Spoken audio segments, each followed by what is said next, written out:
नमस्कार दोस्तों। कहते हैं कि समय बहुत बलवान होता है। समय में वह ताकत होती है जो रातों रात राजा को रंग और रंग को राजा बना सकती है। विद्वानों ने भी कहा है कि होनी बहुत बलवान होती है, विधि के विधान को कोई नहीं मिटा पाया। क्या ये बात सच है, क्या एक झूठ? चलिए एक पौराणिक कहानी के माध्यम से इस बात को समझाने का प्रयास करते हैं। दोस्तों, ये कहानी बड़ी ही शिक्षाप्रद, महत्वपूर्ण और ज्ञानवर्धक है। मेरा आपसे निवेदन है कि कहानी के अंत तक हमारे साथ में बने रहना। नमस्कार दोस्तों, बोधि इंस्पायर यूट्यूब चैनल में आपका दिल से स्वागत है।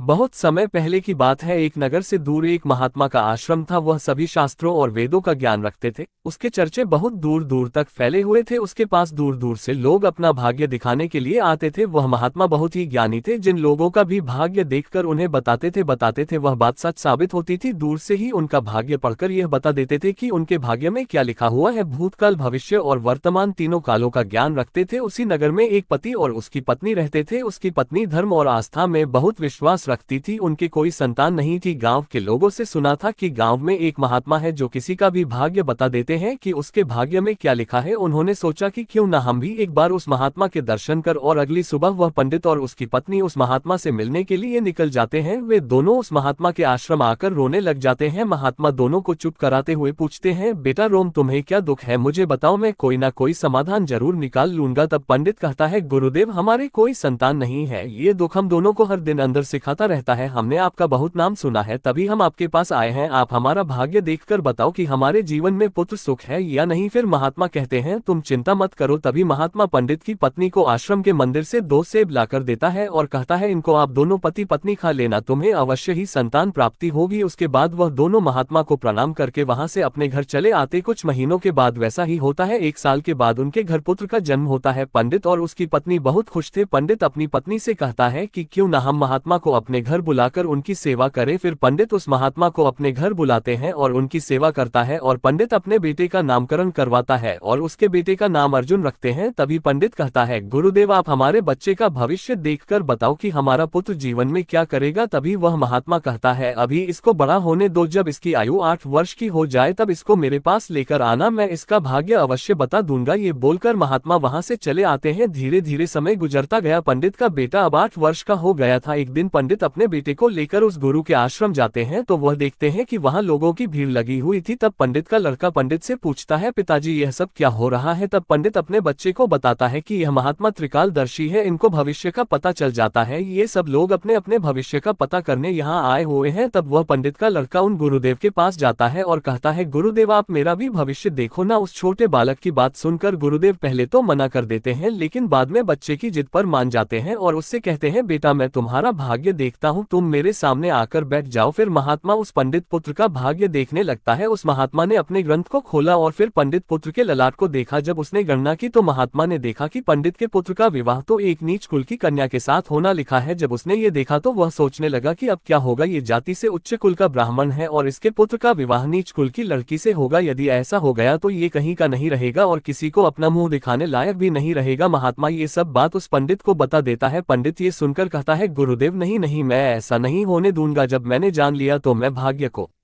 बदल दूंगा। जब उस महात्मा ने कुछ और गहराई से उस ग्रंथ को देखा और उसकी गणना की तो उसे पता चला कि उसी गंगा के किनारे कई कोसों दूर एक मछुआरे का परिवार रहता है और उसके परिवार में अब तक 5 पुत्रियों का जन्म हो चुका है। और जो मछुआरे की 5वें नंबर की कन्या है, जिसकी उम्र मात्र 3 साल की है और जिसका नाम उस मछुआरे ने शकुंतला रखा है, पंडित पुत्र का विवाह उस लड़की से होगा, ऐसा उसके पुत्र के भाग्य में लिखा है। ये सब महात्मा पंडित को बताता है तो पंडित ने सोचा, मैं अपने पुत्र के भाग्य को जरूर बदलूंगा, मैं इसमें समर्थ भी हूँ। जब मैंने अपने पुत्र के भाग्य को जान ही लिया है तो मैं इसके भाग्य को बदल भी सकता हूँ। पंडित कहता है, गुरुदेव, मैं भी आज देखता हूँ कि भाग्य बड़ा है या मैं बड़ा हूँ। तब वह पंडित ब्रह्मा जी के लिखे हुए विधान को बदलने के लिए चल देता है और चलते चलते वह पंडित उस मछुआरे के घर पहुंच जाता है। जब उस मछुआरे ने देखा कि उज्जैन के एक महान पंडित उसके द्वार पर खड़े हैं तो उस मछुआरे ने उस पंडित का बड़ा ही आदर सत्कार किया और कहने लगा, मुँह गरीब की कुटिया में आप पधारे हैं, ये तो मेरे लिए सौभाग्य की बात है। पंडित कहने लगा, हे मछुआरे, मैं किसी उद्देश्य से तुम्हारे पास आया हूँ। मैं तुमसे ये जानना चाहता हूँ कि तुम्हारे घर में किसी 3 साल की कन्या ने जन्म लिया है। तो मछुआरा कहने लगा, हाँ, हमारे घर में एक पुत्री ने जन्म लिया है जिसकी आयु अभी 3 वर्ष होगी। पंडित ने कहा, क्या उसका नाम शकुंतला है? तो मछुआरे ने कहा, जी पंडित जी, उसका नाम शकुंतला है। पंडित ने कहा, हे मछुआरे, मेरा गुरु त्रिकालदर्शी है, उन्होंने मुझे कुछ मंत्र दिए हैं। मैं तो इस रास्ते से जा रहा था तो मैंने देखा तुम पर तो बड़ा घोर संकट आने वाला है। जब तक तुम्हारी सबसे छोटी पुत्री तुम्हारे घर में रहेगी तब तक तुम्हें पुत्र की प्राप्ति नहीं होगी। यदि तुम अपने घर के आंगन में पुत्र खेलता हुआ देखना चाहते हो तो तुम्हें अपनी छोटी पुत्री को अपने घर से दूर भगाना होगा। पंडित के ऐसे वचनों को सुनकर मछुआरा बोला, पंडित जी, अभी वह तो नवजात बालिका है, उसकी आयु तो भी मात्र 3 वर्ष की है, मैं उसे ऐसी हालत में कहाँ छोड़ सकता हूँ। पंडित ने कहा, हे मछुआरे, जब मैं तुम्हें ये बता सकता हूँ तो मैं तुम्हारी सहायता भी कर सकता हूँ। ये पंडित उसे कहते हैं कि मेरी कोई पुत्री नहीं है, तुम एक काम करो, तुम अपनी इस कन्या को मुझे दे दो, मैं इसका पालन पोषण करूंगा और जब ये बड़ी हो जाएगी तो मैं अच्छा सा वर ढूंढ कर इसका विवाह भी कर दूंगा। फिर वह मछुआरा पुत्र की लालसा में अपनी नवजात पुत्री को उस पंडित को दे देता है। पंडित मन ही मन बहुत खुश होता है और उस छोटी सी कन्या को लेकर चल देता है। चलते चलते वह पंडित सोचता है कि इस कन्या को मैंने मार दिया तो मुझे बाल हत्या का पाप लग जा। फिर उस कन्या से छुटकारा पाने के लिए वह पंडित एक लोहार के पास जाता है और उस लोहार से एक लकड़ी का एक छोटा सा बक्सा बनवा है और उस बक्से में वह उस नवजात कन्या को सुलाकर नदी के जल में प्रवाहित कर देता है। और पंडित सोचने लगता है कि यह बक्सा कुछ दूर ही जाएगा और अपने आप ही डूब जाएगा और ये लड़की भी मर जाएगी, इस तरह इससे मेरा पीछा छूट जाएगा और मुझे बाल हत्या का पाप भी नहीं लगेगा। और वह पंडित अपने घर चले जाता है। परंतु इस दुनिया का क्या कोई ऐसा व्यक्ति है जो किसी के भाग्य को बदल सके? क्योंकि उस लड़की के भाग्य में जीवन लिखा हुआ था, जिस कारण से वह बक्सा उस नदी के जल में नहीं डूबता है और नदी उसे बहाते हुए एक गांव के पास किनारे पर ले जाती है। उधर उस गांव का पंडित सुबह सुबह स्नान करने के लिए आता है तो उस पंडित की नजर उस बक्से पर पड़ती है। जब वह पंडित उस बक्से को खोलता है तो वह देखता है कि बक्से के अंदर बहुत ही सुंदर कन्या लेटी हुई अपने पैर के अंगूठे को चूस रही है। वह पंडित संतानहीन था और गंगा जी से रोज संतान प्राप्ति की प्रार्थना करता था। उस बच्ची को देखकर वह पंडित सोचने लगा कि गंगा जी ने मेरे लिए इस पुत्री को मेरी संतान बनने के लिए ही भेजा है और मेरी प्रार्थना गंगा जी ने स्वीकार कर ली है। और इस तरह वह पंडित उस कन्या को लेकर अपने घर के लिए चल देता है। जब पंडित अपने घर पहुंचा और उस पुत्री को अपनी पत्नी को दिखाया तो उसकी पत्नी कहने लगी, आप ये किसकी पुत्री ले आए, यह बड़ी ही सुंदर है। तो पंडित जी कहने लगे, गंगा जी ने हमारी प्रार्थना स्वीकार कर ली और इस कन्या को हमारी संतान के रूप में हमारी झोली में डाल दी है। आज से हमारी यह इकलौती पुत्री है,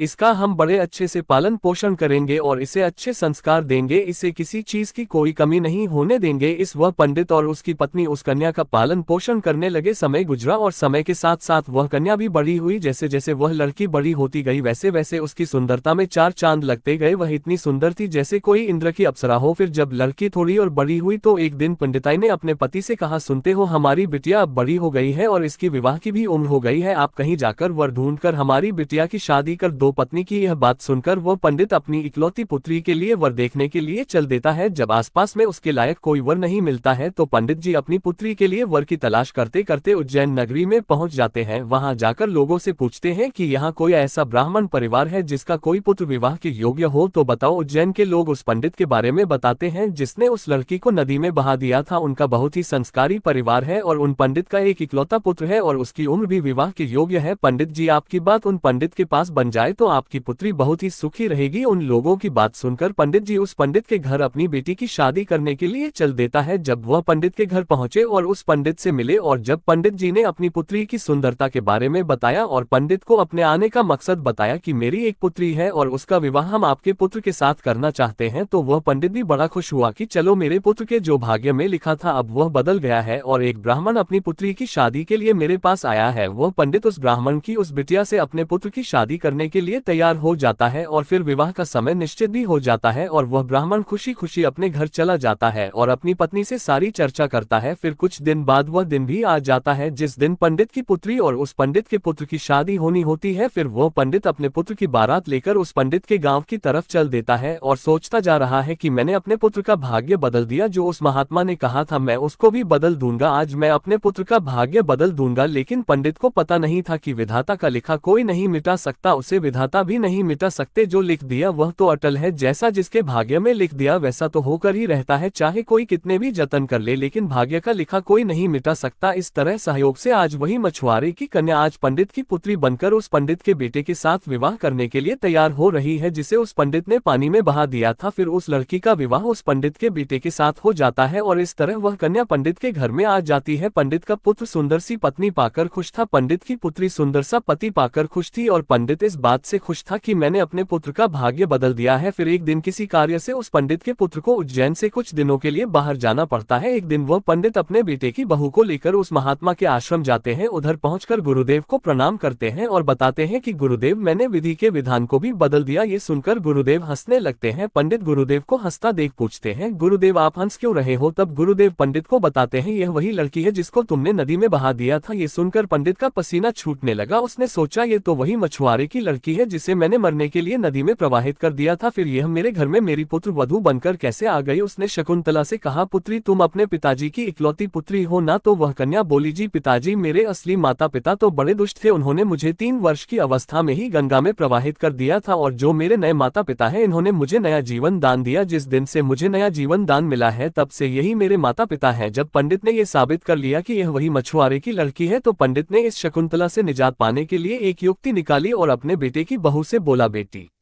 तुम पहली संतान पुत्र पाना चाहती हो तो मेरे साथ तुम्हें समुद्र पर चलना होगा। जब दोनों ससुर और पुत्र वधू समुद्र पर पहुंचे तो पंडित ने अपने हाथ से एक अंगूठी निकाली और उस अंगूठी को दिखाते हुए समुद्र में फेंक दिया और उससे कहा, बेटी जिस दिन तुम्हें यह अंगूठी मिल जाए उसी दिन तुम अपने घर आ सकती हो। यह अंगूठी नहीं मिली और तुम अपने पिता के घर पहुंच गई या मेरे घर आ गई तो तुम अपने पति को खो दोगी, इसलिए तब तक तुम्हें कहीं नहीं जाना है जब तक यह अंगूठी तुम्हें न मिल जाए। यदि तुम मेरे वचनों को मानोगे तो तुम्हें अवश्य ही पुत्र की प्राप्ति होगी और तुम्हारा भाग्य भी जाग उठेगा। ऐसा कहकर वह पंडित उसको समुद्र के किनारे पर छोड़कर वापस अपने घर को लौट गया। शकुंतला ने काफी प्रयास किया लेकिन अंगूठी नहीं मिली। जब अंगूठी नहीं मिली तो वह बेचारी एक रास्ते की तरफ चल दी, क्योंकि न तो वह अपने पिता के घर जा सकती थी और न ही अपने पति के घर जा सकती थी। फिर चलते चलते जब वह आगे बढ़ी तो सामने से एक राजपूताना परिवार आता हुआ दिखाई दिया जो अपने गांव की तरफ जा रहा था। जब उस राजपूत परिवार ने उस लड़की को देखा तो कहने लगे, बेटी इस जंगल में तुम अकेली कैसे घूम रही हो? यहाँ तो बहुत ही जानवर रहते हैं। तो वह कन्या बोली, क्या बताऊं, मैं विपत्ति की मारी हूं और मेरा इस दुनिया में कोई नहीं है। तो वह राजपूत परिवार बोला, बेटी अगर तुम चाहो तो हमारे साथ चल सकती हो। जब शकुंतला ने ये सुना तो वह सहज गई, उनके साथ चलने के लिए तैयार हो गई। इस तरह शकुंतला को उस राजपूत परिवार ने अपने घर खाना बनाने के लिए रख लिया। जो राजपूत परिवार का मुखिया था वह उस पंडित का बहुत ही घनिष्ठ मित्र था। कुछ समय बाद उधर जब पंडित का लड़का अपने घर आया और उसने अपने पिताजी से शकुंतला के बारे में पूछा तो पंडित ने झूठ बता दिया कि गंगा स्नान करते समय तुम्हारी पत्नी शकुंतला डूबकर मर गई। जब पंडित के लड़के ने ये सुना तो उसे काफी दुख हुआ। उधर राजपूत परिवार जिस गांव में निवास करता था उस गांव का एक पंडित अपने लड़की का रिश्ता लेकर उसी पंडित के घर पहुंच गया। उस पंडित ने पंडित से जब अपनी पुत्री के विवाह के लिए प्रस्ताव रखा तो पंडित ने उस पंडित से कहा, हम अपने पुत्र के साथ तुम्हारी पुत्री का विवाह तो कर लेंगे, लेकिन विवाह से पहले हम तुम्हारी पुत्री को देखेंगे और उसके बाद ही विवाह करेंगे। क्योंकि पंडित को डर था कि कहीं मछुआरे की वही कन्या फिर से विवाह न कर ले जो उसके लड़के के भाग्य में लिखी है। वह पंडित उस पंडित की शर्त मानने के लिए तैयार हो गया और अपने गांव को वापस लौट गया। अब पंडित अपने पुत्र के लिए लड़की देखने को उस पंडित के गांव की तरफ चल दिए। उधर जो अंगूठी उस पंडित ने समुद्र में फेंकी थी उससे एक मछली निकल गई। एक दिन किसी मछुआरे ने समुद्र में जाल फेंका तो उसे वही मछली मिली जो अंगूठी निकल गई थी। उस जाल में वह फंस गई। मछुआरा पकड़ी हुई मछली को बेचने के लिए वहीं पहुंच गया जहां वह राजपूत परिवार रहता था। परिवार के मुखिया को मछली खाना बहुत ही पसंद था, इसलिए उस राजपूत ने उस मछुआरे से उस मछली को खरीद लिया और उस मछली को ले जाकर शकुंतला से कहा, बेटी क्या तुम मेरे लिए मछली पका दोगी? तो शकुंतला बोली, जी पिताजी, मैं मछली तो नहीं खाती हूँ लेकिन आपके लिए जरूर बना दूंगी। इस प्रकार वह मछली लेकर रसोई में काटने लगी। जब शकुंतला ने उस मछली को काटा तो उसके पेट में से वही अंगूठी निकलकर जमीन पर गिर पड़ी। जब शकुंतला ने उस अंगूठी को देखा तो वह पहचान गई और अंगूठी पाकर बहुत खुश हुई। उधर वह पंडित अपने पुत्र को लेकर पंडित के गांव में पहुंचा और अपने बेटे से कहने लगा, हे पुत्र, इस गांव में हमारे घनिष्ठ राजपूत मित्र रहते हैं, पहले हम उनके पास चलते हैं, उसके उसके बाद हम तुम्हारे लिए लड़की देखने पंडित जी के घर जाएंगे। पंडित के बेटे ने जब अपने पिता के ऐसे वचनों को सुना तो वह बोला, पिताजी जो आपको अच्छा लगे वैसा ही कीजिए। फिर वे दोनों उस राजपूत के घर पहुंचे। राजपूत ने जब अपने मित्र पंडित को आते हुए देखा तो वह भी बहुत खुश हुआ और उनका पहले की भांति आदर सत्कार किया। आदर सत्कार करके उन्हें अपने पास में बिठाया और उसने शकुंतला को आवाज दी, बेटी हमारे मित्र आए हैं, जरा उनके लिए पानी का इंतजाम करो। जब शकुंतला पानी लेकर आए तो शकुंतला ने पंडित को देखा, पंडित ने शकुंतला को देखा। फिर जब पंडित के लड़के ने शकुंतला को देखा तो वह कहने लगा, पिताजी आपने मुझसे झूठ क्यों बोला कि शकुंतला मर गई? मेरी पत्नी तो जिंदा है और यह आप जानते हैं, और यह जानते हुए